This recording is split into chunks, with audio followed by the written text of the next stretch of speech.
ગુજરાતમાં 15 મે સુધી ડ્રોન આતશબાજી પર પ્રતિબંધ. માઉન્ટ આબુમાં બ્લેકઆઉટ માટે દિશા નિર્દેશ જાહેર.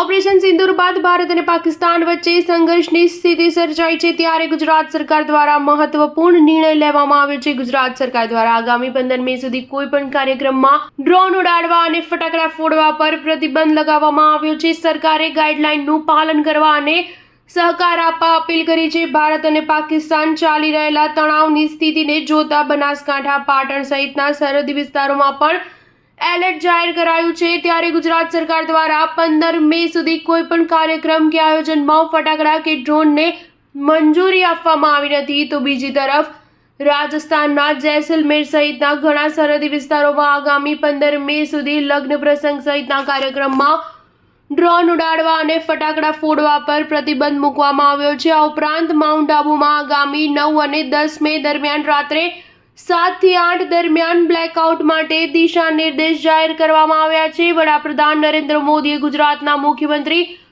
ભૂપેન્દ્ર પટેલ સાથે ટેલિફોનિક વાતચીત કરી સરહદી જિલ્લામાં સુરક્ષાની સમીક્ષા કરી હતી.